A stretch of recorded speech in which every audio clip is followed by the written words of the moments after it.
Bom, cá estou eu de novo, porque não esperava um sábado tão agitado, falar a verdade. Muita coisa aconteceu e muita coisa que precisa ser comentada, que precisa da gente parar cada assunto por assunto e conversar aqui, porque olha que dia esse sábado. Os jogadores estão de férias, o Santos está em recesso aí e tal, se movimentando nos bastidores em busca de reforços, em busca de oportunidades, em busca de se livrar de algumas questões aqui importantes como transfer bans, mas as coisas estão rolando, estão acontecendo. Então vem comigo, vamos fazer logo as coisas que vocês estão acostumados, a deixar os seus likes, se inscrever no canal, ativar o sininho, dar o hype, tudo é muito importante para que o YouTube entenda que o vídeo então é relevante e mande para mais santistas, e quanto mais santistas estiverem ouvindo sobre o Santos, mais o Santos na mídia. Então, só posso agradecer a todos vocês que gostam do meu trabalho e que de alguma maneira, às vezes só pode deixar o like, que você faça apenas isso. Para mim é muito, muito, muito importante. Bom, e eu tô pensando em fazer um clube de membros, hein? Logo, logo. Vamos lá, gente. Várias coisas que a gente precisa falar aqui. A primeira delas que eu gostaria de citar, gostaria de visitar já o GE aqui pra gente dar risada de uma situação, né?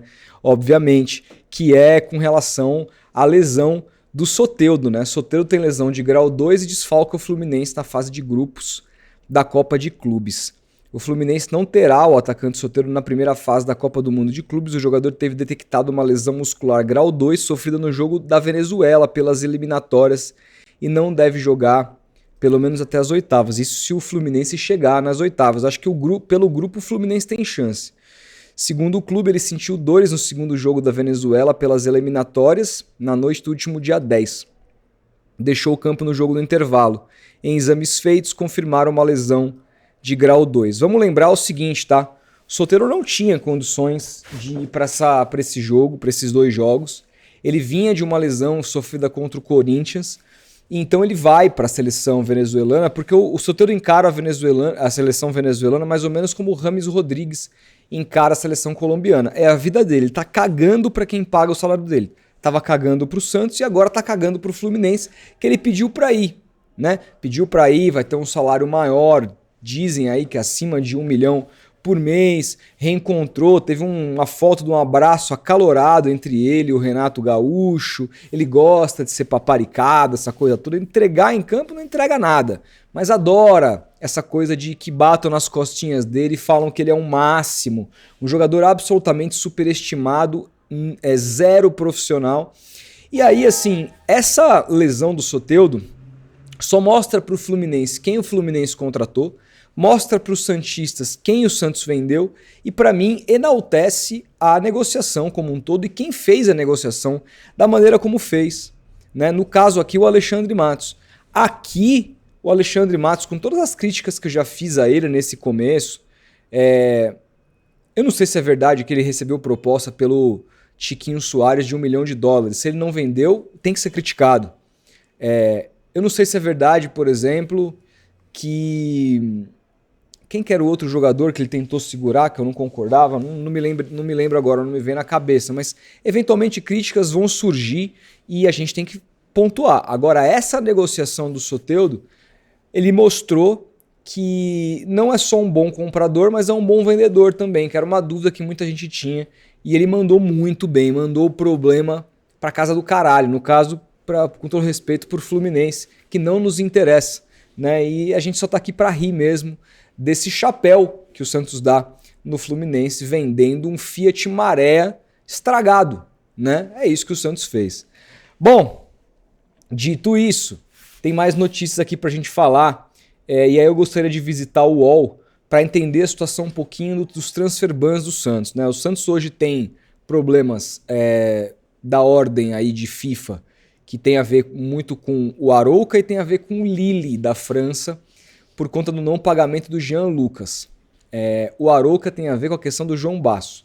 Acontece que esses processos eles se dão em momentos diferentes. Então, ao passo que eles vão evoluindo, o time tem que se livrar, o clube tem que se livrar, porque se não se livrar, o Santos pode ter um transfer ban em breve e prejudicar, inclusive, trazer reforços nessa próxima janela, reforços que o Santos precisa. Então vamos visitar aqui o UOL para entender essa história. Matéria de Felipe Silva e Lucas Mussetti. Santos envia representante a Portugal para tentar evitar punição da FIFA. O Santos conta com a ajuda de José Duarte de Almeida Alves, presidente do Centro Cultural Português de Santos. Ele é pai de Daniel Alves, membro do Comitê de Gestão do Peixe. Não tem nada a ver com Daniel Alves, lateral direito, tá? Ex-jogador. José Alves negocia com o Arouca pessoalmente para tentar um acordo pela dívida de 16 milhões. Gente, o Arouca tá na deles, tá? A FIFA já executou, então o Santos parece que tem 15 dias para pagar, um pouco menos do que isso, os caras estão tranquilos, assim. O Santos comprou o João Basso em 23 e não honrou as parcelas. A ideia do Peixe é conseguir um acerto e iniciar o pagamento imediato, uma entrada e o restante em parcelas. E aí, aí eu te pergunto, se o Santos não pagou nada até agora, como é que o... Imagina, cara, você faria negociação com alguém que você parcelou, a pessoa foi te pagar e não te pagou nenhuma parcela? Aí o cara fala, não, te dou uma entrada agora e parcelo de novo, sendo que você já ganhou a ação judicial da pessoa. Não faz sentido, gente.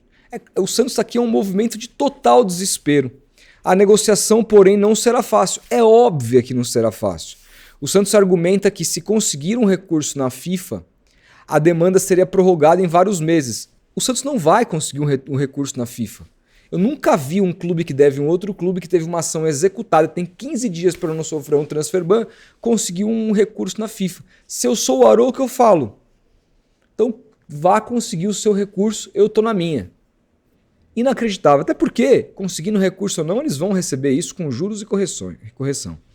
O prazo do Peixe é dado pela FIFA até dia 24 de junho. Então o Santos tem, não é 15 dias. O Santos tem 10 dias para pagar esses 16 milhões de reais aqui, né? Ou fazer um acordo. O Peixe está otimista. Mas o UOL conversou com o Arouca e a resposta não foi animadora. Estamos muito longe de um acordo, disse um dirigente do clube português. Se não chegar a um acordo ou ganhar tempo com o recurso, o Santos pode levar um transfer ban. Não é pode, vai levar um transfer ban. O Santos irá levar um transfer ban. A punição impediria o Peixe de registrar novos atletas por até 3 janelas de transferências. Nessa atual gestão do clube, o Peixe já foi punido 2 vezes pela FIFA. Na atual gestão, tá? A primeira foi pela dívida da comissão do técnico Fabian Busto, posteriormente do meia peruano Cueva, ambas já foram encerradas. O que eu acho que vai acontecer? O Santos está ali no desespero, tentando um acordo, tentando prolongar prazos, mas não vai conseguir, eu acho muito difícil, e vai ter que se ver obrigado a pagar essa dívida, porque se não pagar não vai contratar, e sabe que precisa contratar, e sabe que se não contratar por conta de transfer ban, o torcedor vai cair matando, a situação do Neymar fica ainda mais difícil, então o Santos está tentando aqui alongar prazo, mas eu acho muito pouco provável, deixou muito para os 45 do segundo tempo.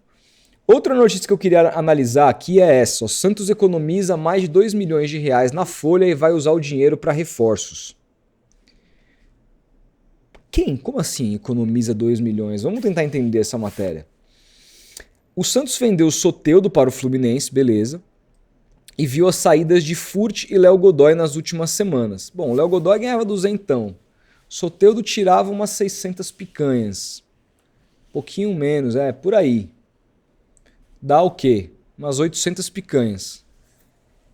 Furt pediu rescisão de contrato, enquanto Godoy foi vendido ao Atlético Paranaense. Não estou entendendo, vamos continuar. A saída do trio representa cerca de 2 milhões por mês a menos. Por quê?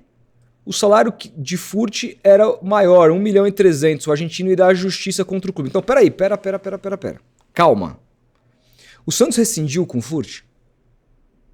Não, né? Se o Santos não rescindiu com o Furt, o Santos tem que continuar pagando o Furt. Porque se o Santos parar de pagar o Furt agora, vai dar razão para que ele vença o Santos na justiça.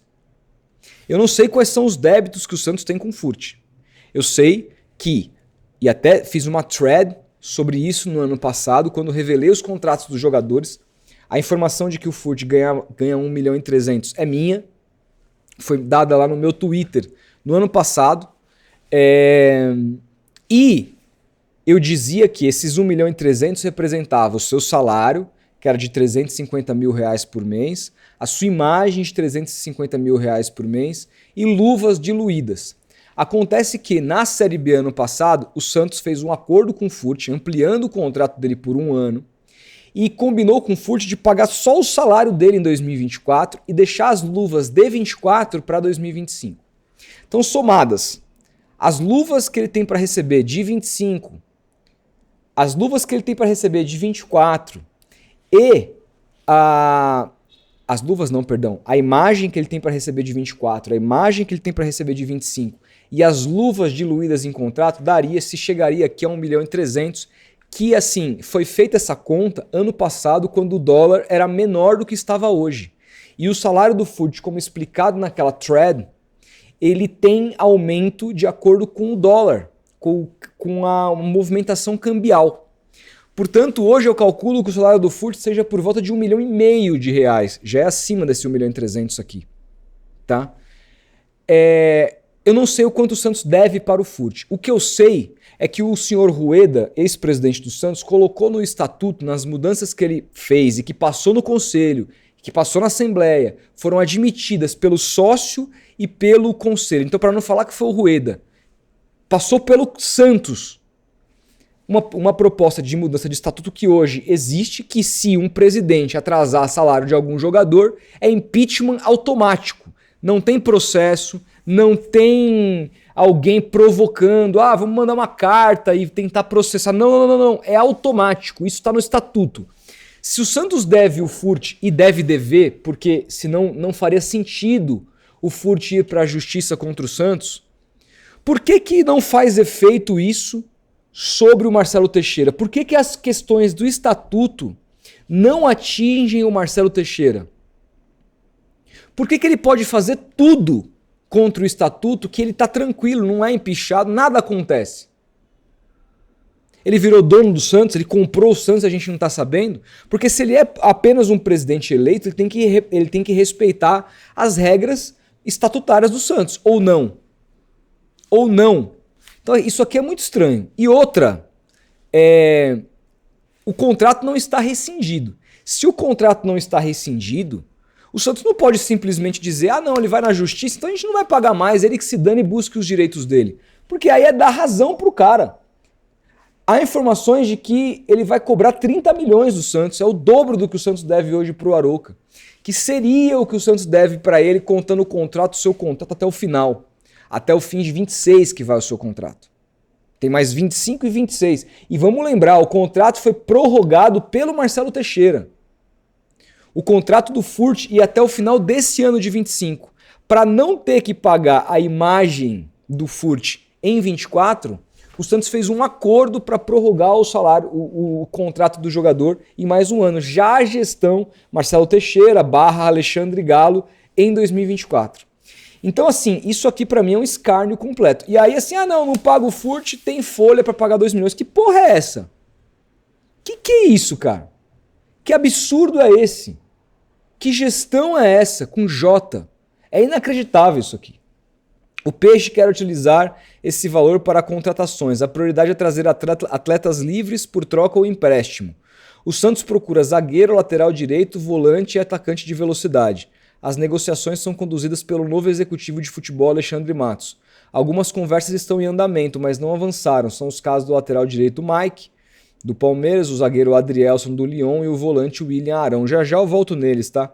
Matos tem fama de gastão, mas sabe da restrição orçamentária do clube. A intenção é trazer contratações pontuais sem grande investimento. É o Marcelo Teixeira, o Santos, com a faca no pescoço e cada vez mais se complicando. Não pagando clubes e assim. Só que existe, como eu falei, uma cláusula no estatuto que proíbe a gestão de atrasar salário de atletas por 2 meses. Se o Santos, informação aqui, vai deixar de pagar o salário, porque assim, se tivesse rescindido, beleza, se acertou com o Furt. O Santos não se acertou. O contrato está em vigor, ele existe. E aqui a informação, não, vamos pegar esse salário e vamos dar para outro. Ele que se vire. Cara, isso aqui segundo o Estatuto do Santos, isso aqui é impeachment automático. Mas as coisas não funcionam para essa gestão. Não funcionam. E assim, com todo respeito aqui, quem escreveu a matéria, o Lucas Mussetti, eu achei essa matéria muito pouco informativa do ponto de vista de dizer, não, assim, não traz a informação aqui da rescisão do Furt, no sentido, vai rescindir ou não vai? Não explica isso para o torcedor, que o Santos não está deixando de pagar simplesmente, o Santos está Ou melhor, não que o Santos não está deixando de pagar, mas não explica para o torcedor as questões que implicam o Santos deixar de pagar o salário de um atleta, inclusive falando sobre o estatuto. Você está ouvindo isso da minha boca, isso não está na matéria, poderia estar. Estaria mais completa a matéria se dissesse, olha, o Santos tem uma questão estatutária que diz que não pode atrasar salário de jogadores por mais de 2 meses, senão é impeachment automático. Me parece muito mais uma matéria aqui escrita pela Ana Canhedo do que pelo Lucas Mussetti, pelo que eu conheço do trabalho dele.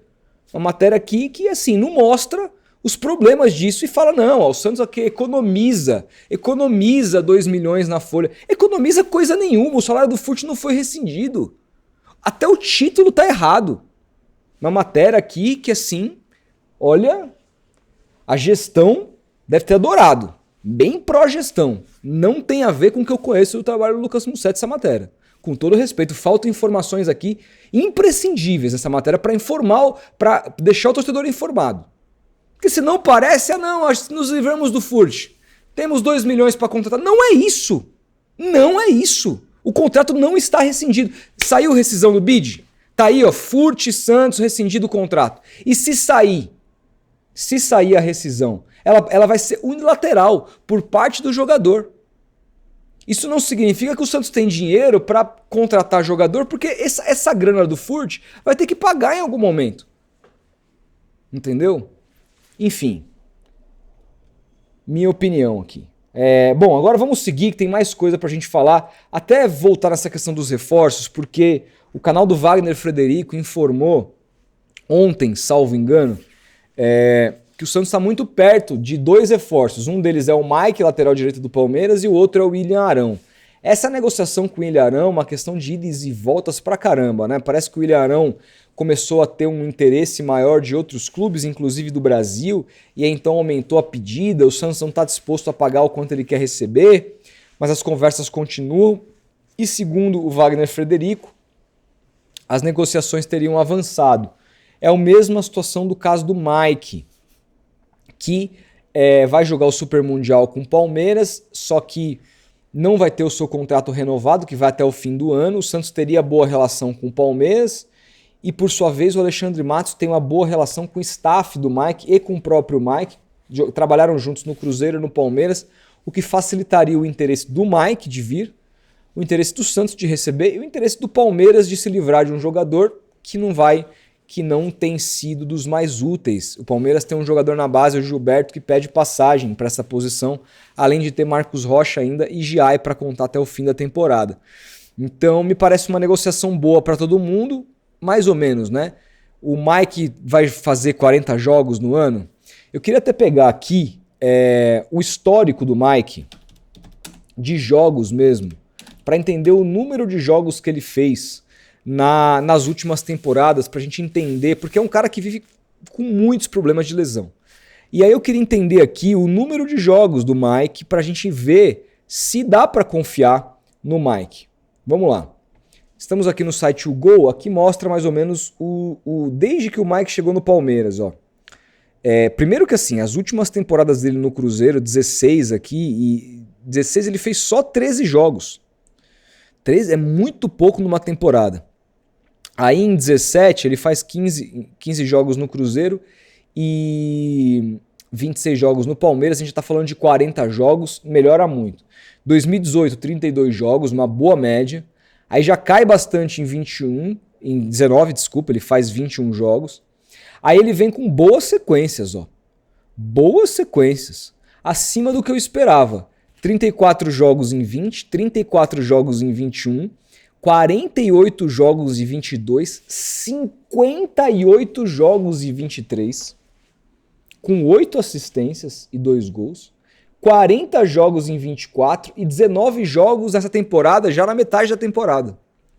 É um cara que de fato convive com lesões e tal no DM, mas é um cara que mesmo assim joga muitos jogos na temporada.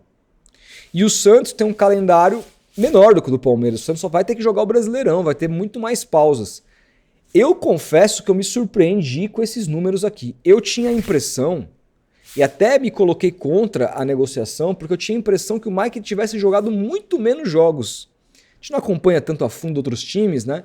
Então acaba tendo uma impressão meio diferente. Mas, olha, desde 2019 que ele fez 21 jogos, ele fez mais de 34 jogos em todas as temporadas. Isso é um número muito relevante. Para o futebol brasileiro, no mundo inteiro, você jogar 34 jogos é um número importante. E esse número de 23 aqui, de 58 jogos, temporada passada 40 jogos, esse ano já tem média disso, né, 19 no meio do ano, me mostra que pode vir a ser uma boa contratação mesmo. Tem uma questão aqui, que é um jogador que tem jogado muito mais numa linha ofensiva e não numa linha de 4. Ele tem atuado muito mais como ala, e quando o Palmeiras jogou com linha de 4, ele fazia a segunda linha. Marcos Rocha ficava por trás dele e ele fazia parte da segunda linha. Faz tempo que eu não vejo o Mike atuando numa linha de 4 como lateral de ofício. Essa é uma preocupação que eu tenho. Mas... E outra, o Mike é um lateral muito ofensivo, e o Souza, que tem tomado conta da posição na lateral esquerda, também é. Como é que isso encaixaria? Você equilibraria tendo o Escobar do outro lado e segurando o Escobar e liberando o lado direito? São questões que a gente veria no time. Mas assim, dado o fato de que pode vir de graça, dado o fato de que tem 32 anos só, dado o fato que os jogos dele, ele fez mais jogos do que a gente imaginava, pelo menos eu imaginava, e dado o fato de que essa posição de lateral direito é muito difícil de encontrar bons jogadores, olha, talvez eu já começo a achar que é uma boa contratação aqui. O Wagner fala também do jogador português, que eu não conheço, que jogou no Porto, não vou dizer o Manafá, não vou opinar, precisaria esperar, e aí, claro, se for uma negociação que avance, a gente vai estudar para trazer mais informações para vocês. E fala do Martirena, do Racing, esse eu conheço mais, mas que os caras estariam pedindo parada de 10 milhões de euros. Isso é loucura. Loucura completa. Você não tem condição de pagar um centavo pro Racing. Quem dirá 10 milhões de euros por um lateral. Então, me parece que o Mike vai ser o alvo mesmo aqui. Com relação ao Arão, acho um jogador também interessante, que pode atuar como zagueiro e pode atuar como primeiro volante. Acho que faria uma dupla bastante física com o Zé Rafael. É um cara que daria liberdade para o Zé Rafael também poder atacar um pouco mais. O Zé Rafael que já foi meia.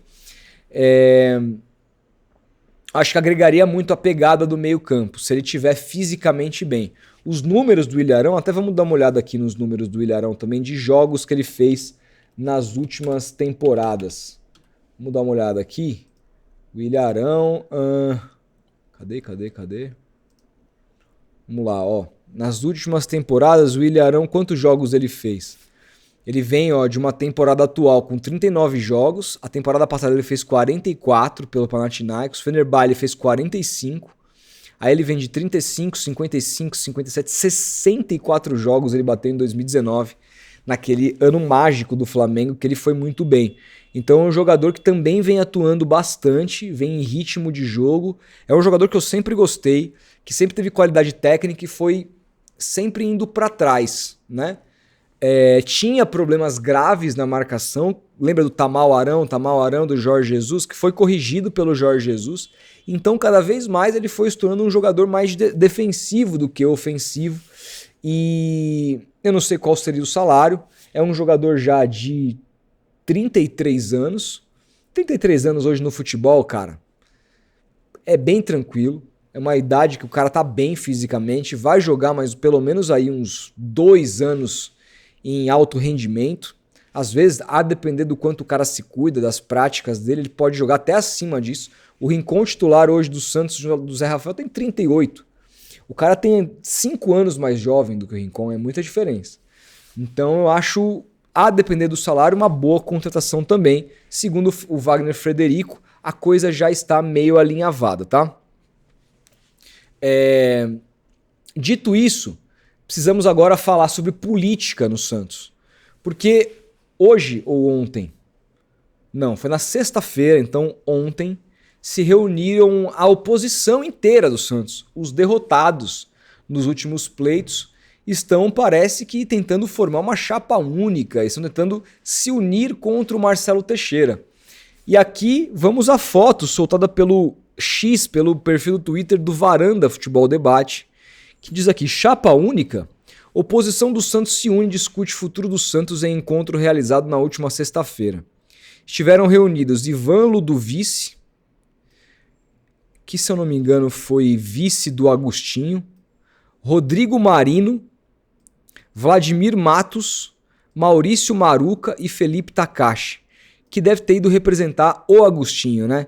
O Takashi foi o cara da campanha do Agostinho nas últimas eleições. De todos, para mim, disparado a pior opção, até por questões extracampo que ele se envolveu ao longo da sua vida, que eu, sinceramente, abomino. A gente tem aqui, para mim, candidatos, eles muito pouco expressivos, para não dizer o mínimo, né? Rodrigo Marino já perdeu 2 eleições. Aqui ficou em segundo lugar, foi muito pela força do Ademir Quintino. Essa é a verdade. Aqui foi seu vice. O Vladimir Matos é um cara que tem boas ideias, mas está conversando com gente ultimamente que eu não tenho o mínimo respeito.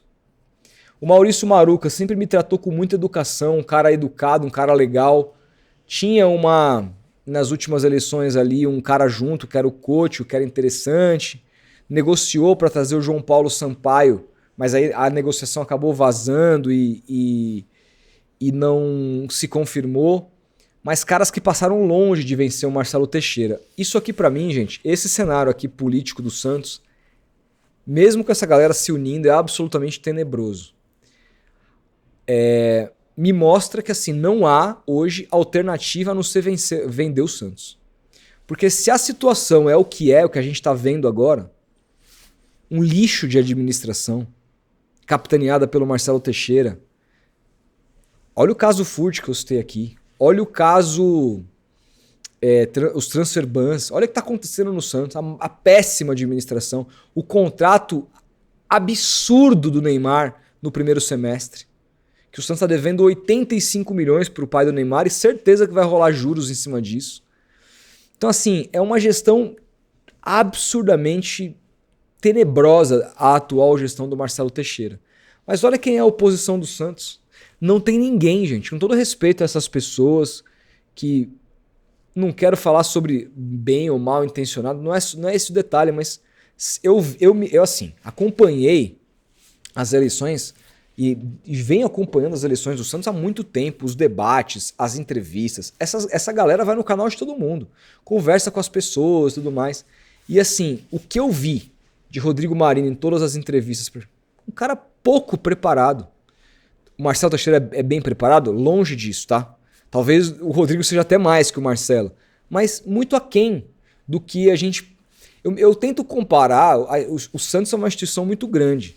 A gente viu o Luiz Álvaro, que teve os seus erros, mas era um cara que você via que ele tinha lastro, tinha carreira e tinha não só estofo e carreira, mas tinha, cara, um nível comunicacional que você dizia, caralho, olha o nível do cara que é meu presidente hoje.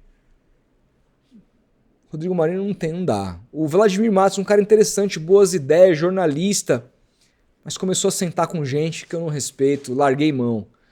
O senhor Maurício Maruca se colocou muito diante de outras pessoas ali para sua gestão, mas ele mesmo, que ele é? Quem é ele? Que ele, sabe assim, apareceu na última gestão, um cara que a gente não conhece muito pouco, né? O Agostinho já teve em 2 eleições, esse eu não quero nem comentar, porque olha, é melhor eu ficar calado para não correr risco de processo, entendeu? Então, gente, é um cenário absolutamente pavoroso. Se eu sou Marcelo Teixeira aqui, eu tô tranquilo, bicho. Porque eu acho que hoje, sinceramente, hoje, dia 14 de junho de 2025, se tivesse uma eleição no Santos hoje, essa chapa inteira reunida e o Marcelo Teixeira era capaz do Marcelo ganhar, em cima desses caras tudo junto. Por méritos do Marcelo, não. Mas porque a oposição do Santos hoje é fraquíssima. Fraquíssima. Não tem ninguém com experiência no futebol. ninguém com experiência de gestão de grandes empresas, ninguém com lastro de administração que você olha e fala, caralho, o Rueda ainda tinha uma empresa de sucesso, que ficou milionário com a empresa dele, tinha um puta case, etc. O que esses caras têm? O que eles construíram na carreira para querer ser presidente do Santos? O Santos tem que ser vendido. Porque é o único jeito, gente. É o único jeito. É o único jeito. Vamos ver, tem muito tempo ainda as eleições, tem 1 ano e meio para as eleições. A gente sabe que o Santos não vai virar SAF até o fim do mandato do Marcelo Teixeira. Mas olha, com essa oposição aí, se eu sou o Marcelo, eu tô absolutamente tranquilo e respeitando todo mundo, tá? Eu só não enxergo em nenhuma dessas figuras a capacidade, o lastro para ser presidente do Santos.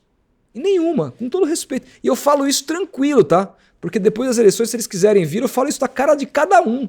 Não tem problema nenhum com isso, não tenho rabo preso com ninguém. E outra, se um desses caras, ou eles todos, chegarem no Santos, ganharem do Marcelo através de uma chapa única, eu não tenho o menor interesse de trabalhar no Santos com eles. Seguirei elogiando quando tiver que elogiar e criticando quando tiver que criticar.